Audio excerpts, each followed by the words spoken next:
ihmisoikeuksia ei voi edistää selektiivisesti ja valikoiden.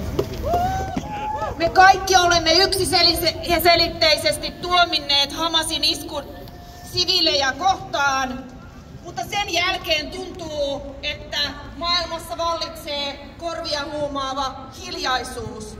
Miksi on niin vaikeaa tuomita Israelin iskut viattomia palestiinalaisia kohtaan?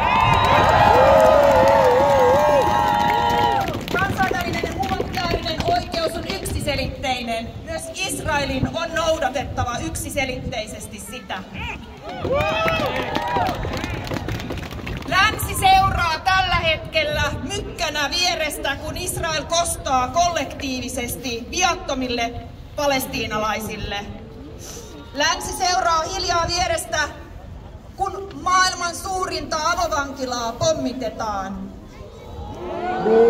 Suomen ulko- ja turvallisuuspolitiikan perustana on oikeusvaltioperiaate, ihmisoikeudet, tasa-arvo ja demokratia. Näin lukee Orpon hallituksen hallitusohjelmassa. Tarkistin sen tänään.